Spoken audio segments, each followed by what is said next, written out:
Today's video is a tutorial on how to clear rooms effectively in Escape from Tarkov, and I get asked this all the time: how do you clear dorms and how do you know that a room's clear without exposing yourself and keeping yourself in the frame of the doorway just to get butt fucked from like 4 people sitting in a room? And the answer's simple.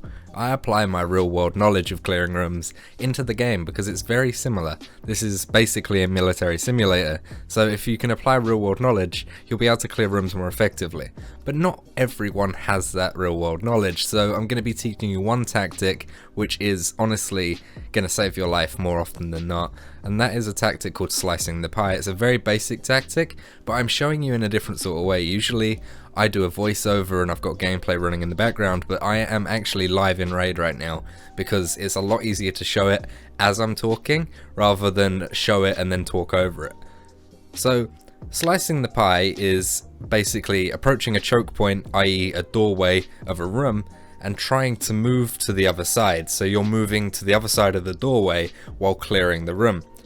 And it's basically, your choke point is your area of concern, your doorway, your corner of a room, or pretty much anywhere where you've got a known clear and an unknown clear.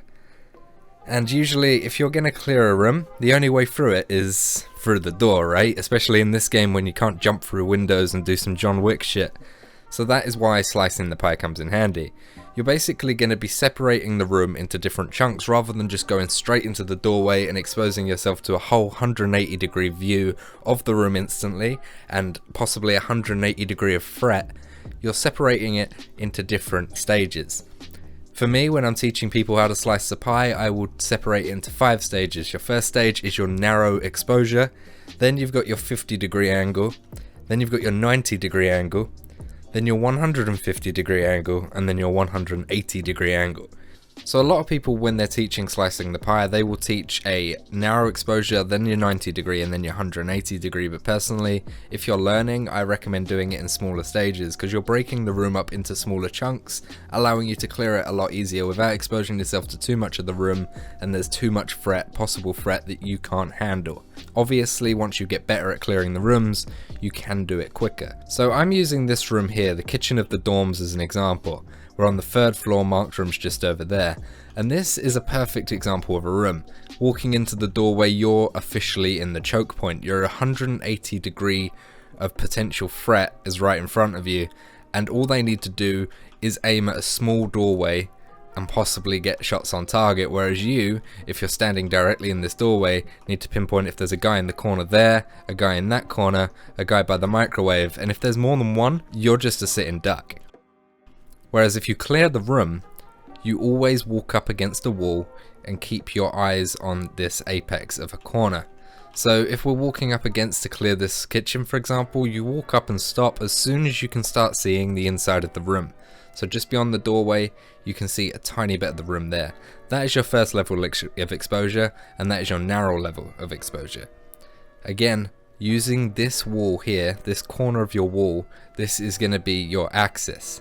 So once you've cleared this tiny bit of room, so you know there's no one sitting in that corner there, I would do a little check around you. Make sure no one is coming up behind you, and that is important because there could be someone in that room, that room, that room, that room, walking out down through the corridor. You don't know. And especially when you're focused on this room, make sure you've got your eyes and ears open around you as well.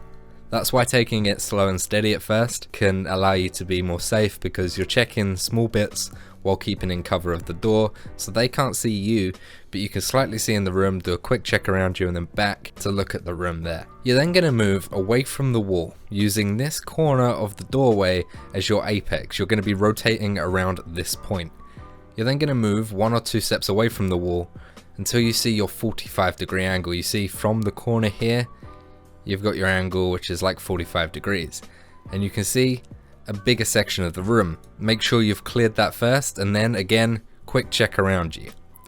Once you've done that, I would start leaning. In this game, leaning's great because you're staying in cover, showing less of your body to the people, and then getting more of a view of the room. Once you lean, rotate again 1 step around this point.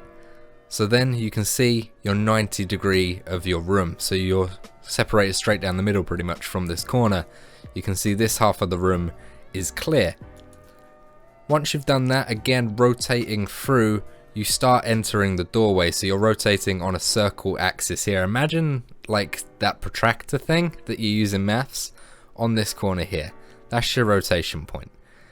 And then you're seeing your 150 degree angle. You can see from here, you've got 150 degrees that you know is clear. Your microwave's clear, and you've only got a little bit of the room left to clear.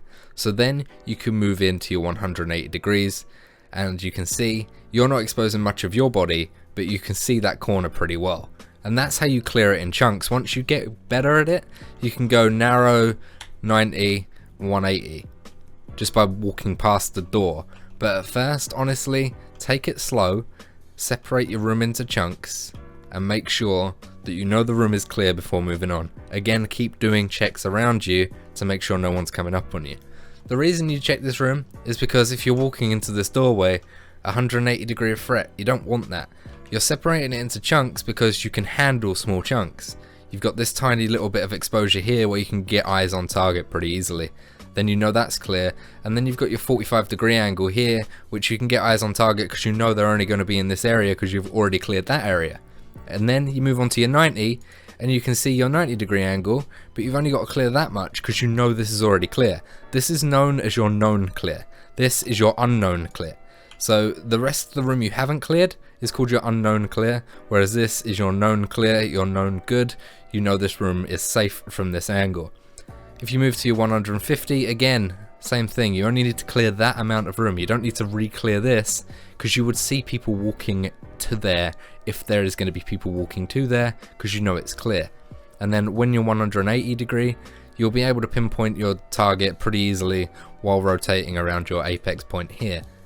So I was editing and realised that this is a very ideal room to be in. It's a completely square room and really easy to slice the pie based on this apex.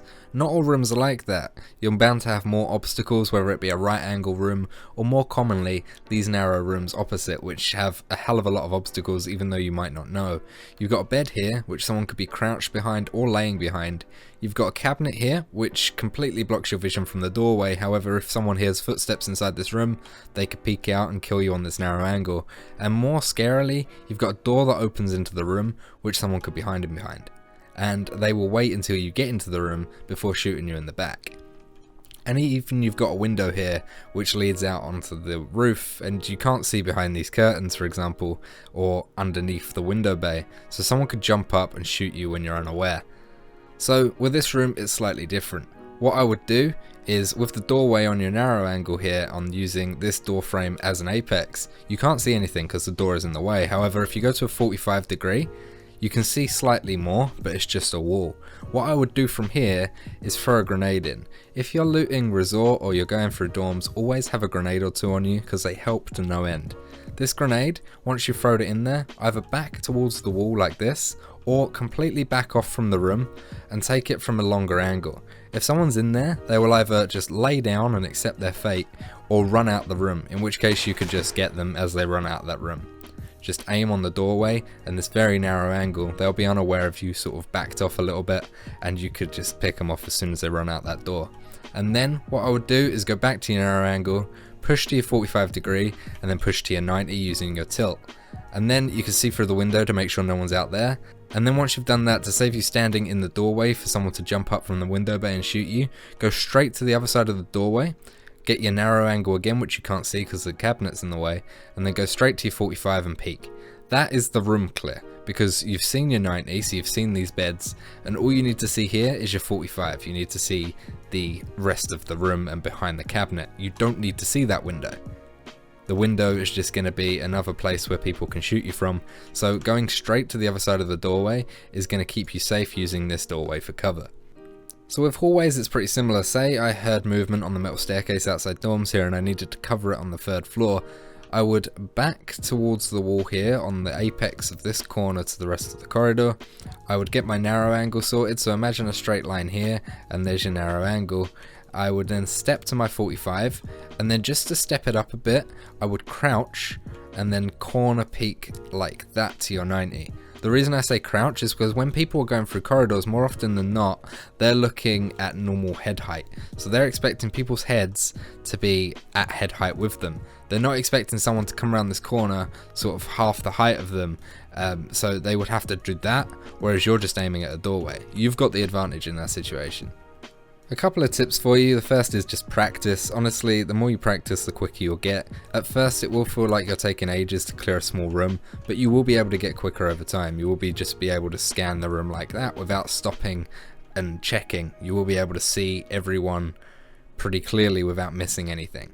Also, don't stand like this, right at the apex like this. Stand a few steps back, because if you're standing right at the doorway like this, they're going to see your barrel.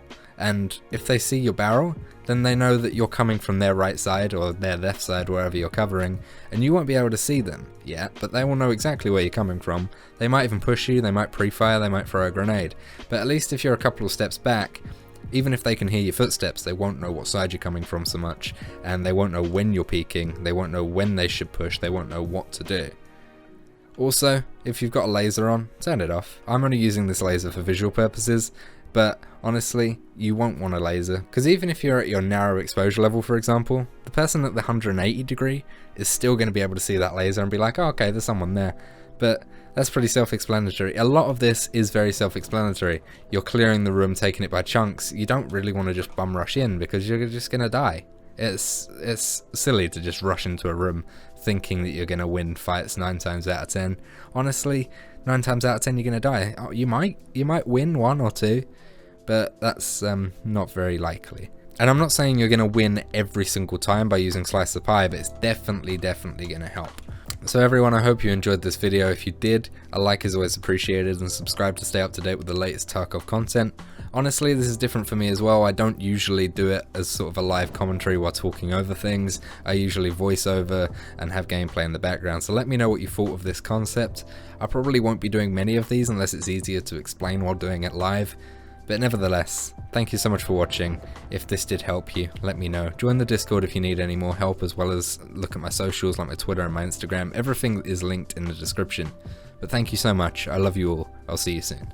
I'd like to thank you all for staying to the end of this video, but before I end it, I want to tell you something about Shadow. Shadow is a company I'm working with to promote max gaming PC settings anywhere you are. Shadow is a cloud-based subscription service, and currently in Europe they're offering the ability to pre-order one of their free new tiers of membership, starting at only £12.99. Or if you live in the US, then Shadow continues to offer their regular subscription service for $30 a month. You can play any games, max settings anywhere you are. If you have a broken down PC, a shitty laptop, or even a Mac, you can still play games like Tarkov in max settings 1440p 60 FPS. And this is actually how I record all my gameplay and stream Tarkov at this point in time. So if you liked how the video looked in this video, then check out the link in the description and it will take you to Shadow's website. You could do more research there, and if you do decide to sign up using the code Samosh, then you will get a discount on your first month. Thank you everyone for watching, toodle pip cheerio, and enjoy your evening, lads.